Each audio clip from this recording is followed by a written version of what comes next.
Здравейте хора, това съм аз Денис и добре дошли в моя YouTube канал. Днес, както може би разбрахте, клипове ще бъдат относно мнението ми за някои неща. Не че на някого му пука, обаче аз обожавам да гледам такива клипове и страшно много се забавлявам, затова и аз реших да направя такова. Да, ако моето мнение до някаква степен се различава от вашето, моля ви, не ме хейтвайте, тъй като всеки човек има право на мнение, нали разбирате? Това получавам много джип. Добре тогава, нека продължим с клипа и с моите непопулярни мнения. Тук изглеждам прекрасно. Нека първо започнем с някои храни или по-точно домати, краставици и пиперки. Те миришат ужасно. Дори когато заснемах клипа с Моника, докато ям краставица, хора, това беше голямо мъчение за мен, наистина.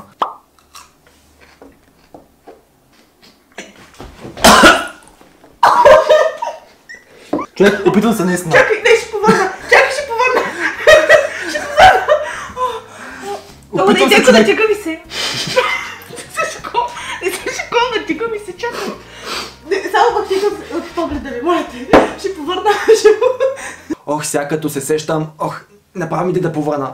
Наистина не мога да си представя да се седна да ям салата или пълнени пиперки с сирене, да знам аз. Просто защото миризмата не ми понася и всеки път, когато мама прави нещо подобно, аз съм като няма да ям. И нека продължим с храната или по-точно с една комбинация, която обожавам да ям. Не знам дали сте пробвали, обаче ако намажете филийка с шоколад, поставите отгоре праченца салам и ги сложите после на тостер. Хора, това е прекрасна комбинация. И с чайче, delicious! Пробвайте го, наистина хора, звучи ужасно, обаче трябва да го пробвате. Ако нямате салам, препоръчвам ви шунка, едно и също е, отново е вкусно, с луканка не ми харесва особено на мен, обаче може да пробвате, то горе-долу едно и също, така че да, всеки мой приятел, който го е пробвал това нещо, не е останал разочарован, предполагам. Пишете ми долу в коментарите дали бихте го пробвали това нещо и ако сте го пробвали, как е, дали ви харесва на вас. Следващото мое непопулярно мнение, всъщност не знам колко е непопулярно, обаче Ривърдейл е един от най-ужасните сериали, които Netflix някога е създавал. Опитах се да гледам първи сезон. Добре, изгледах го, беше зле, да си дойма думата, не ми хареса изобщо. Просто го гледах, защото моите приятели постоянно говориха за него и ми ставаше неудобно просто да не знам за какво става въпрос. Беше ми изключително тъп сериала, докато не дойде втори сезон. Тогава стана още по-тъпо. Каста е добре, наистина, харесва ми, обаче самия плот на сериала нещо ми куца, не ми харесва. Предполагам, че няма човек на земята, който не е гледал Игра на тронове или поне не е чул за Игра на тронове. Аз съм тези хора, които са го гледали този сериал, но от първи до трети сезон сериалът изобщо не ме грабна. Не разбирах какво става в повечето случаи, докато ни дойде четвърти сезон, където всичко се пробърна, стана ми страшно интересен. Гледах всеки епизод с голям интерес и сега очаквам с нетърпение да дойде и последния сезон, да видя кой ще вземе трона най-накрая. И всеки знае, че това ще бъда аз. Добре, това беше прекалено. Аз съм човек, който изгледал безброй много страшни филми. Това е един от любимите ми жанрове. И филмите, които са създадени преди мен, т.е. 2001 година, бих казал, че са ужасни. И под ужасни има предвид Ужасни. Толкова са... наистина не ми харесват изобщо. За времето си, може би са били хубави филми, обаче сега не са. Сега има далеч по-хубави филми и не мога да толерирам хора, които казват, че Сиянието е най-хубавият страшен филм. Не е! Също така филмът Цар Лъв никога не ми е бил интересен, не виждам никакъв смисъл в този филм, гледал съм го няколко пъти и пак не виждам смисъл. Всички викат, че са плакали на смъртта на ония лъв там, краля Цар Лъв ли какъв беше той. И аз съм просто като what the fuck, това беше толкова тъпо, това е най-тъпия филм, който ти си ни създавал. Не знам какво намерите толкова прочувствително. Прочувствително? Има такава дума на български език. Чувствително. Каква е думата? Сега ще кажа някои неща и за кей-попа.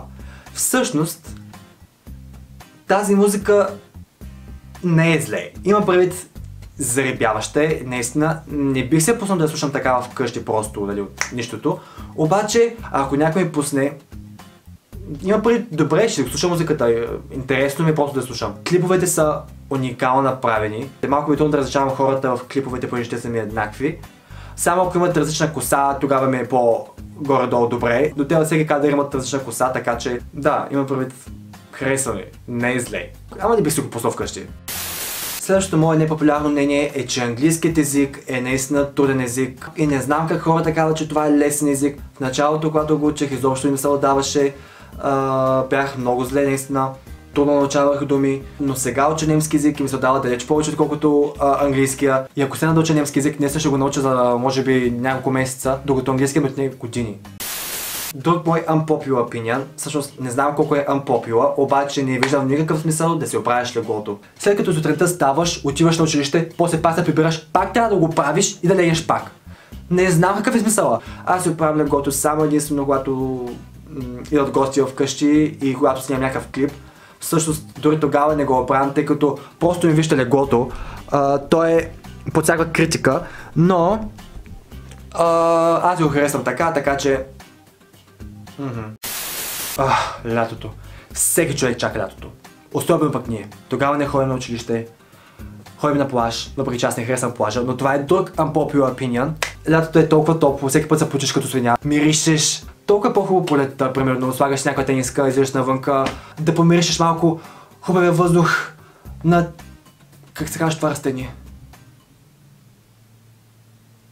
Забравих името. Друг unpopular opinion е, че обожавам да гледам как се стискат пупките на хората. Да, наистина. Обожавам да гледам такива клипове, как някакви лекари стискат пъпки на своите пациенти. Така аз се опитам да стискам моите пъпки, обаче се образуват рани, както виждате, тук имам рани, навсякъде лицето ми са пълно с рани. Тук имам също няколко. Толкова е satisfying да гледаш как на някой му махат пъпките, черните точки особено. Ох, и не знам защо хората считат, че това е гнусно. То е гнусно, нали? Обаче е много задоволяващо. Не, че не вярвам в зодиите, всъщност вярвам до някаква степен, подчертавам до някаква степен, понеже всичко, което е написано за моята зодия Водолей е напълно вярно. Но не мога да толерирам хора, които постоянно се оправдават със своята зодия. Например, ако си Скорпион и се държиш гадно, то това не са дължи на зодията ти, а ще си просто един голям тапанар. Друг мой unpopular opinion е, че аз предпочитам много повече да... Да, Коле. Сега снимам вкъщи. Ти? Ма днеска ли беше това? Вай, човек, аз забравих. Коле, за 5 минути съм там, обещавам наистина. Добре. Айде, за 5 минути съм там, наистина. Ай. Хора, аз забравих тотално. Значи, какво да правя сега? Аз трябва да свърша клипа. Ами ще го свърша с тях. Ай. Това може да се оправи. Ай тогава, хора, чао.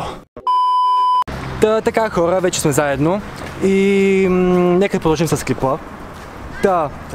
Имате ли някакви unpopular opinions? Значи пробвах кетчуп, васаби и млечен сос в един ресторант, когато ядох суши и честно казвам това много ми хареса.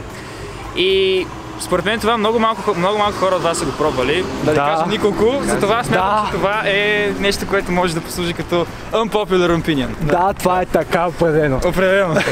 Ами ти, Коле? Моя unpopular opinion е, че не харесва Макдоналдс. Не знам как хората го харесват. В момента е отвратителен, в момента е мега скъпо, в момента е гнусно. Добър, прави ти да гратира според мен това нещо. Има вкус на воднисто кюфте, което е смачкано. Здрасти! Това беше майката на Галка. Добре, Галке, поздрав! И... Добре, както да е. Според мен iPhone-ът е страшно издръжлив телефон. Да. Плакал съм го по лице. Да, значи аз какво ли не съм правил на моят телефон. Значи свако ми го е полило с бира, изтървал съм го на локва, падали от 2 метра, днеска го ставах 15 000 пъти също може би, докато снимах клипа. Единственият враг на iPhone може би е ниската температура, но това сигурно съм знал всички телефони. Не знам, моят телефон е гаснал студено. Cold Start просто няма. Mine is doing just fine. Да. Cold Start просто няма. Ветрове гонят ме през нощните клади, а косачи раздират без пощада душата ми млада. Излагам ги, хора. Да имаш такъв приятел като мен е ужасно. Така е. Ръката ми пак умаля, не мога. Та, добре хора, това беше от нас. Видеото, поне Денко Какво? не може повече да държи. Умалям ръката. Умаляме ръката хора. Така че свършваме с клипа. Надявам се да ви е харесал. Абонирайте се, последвайте ми в Instagram, както и тях ще ги има долу в описанието. И Честно. промо. Добре. Да бе, промо. Сега плащате 5 лева, готово. И черпи за суши. Айде. Чао!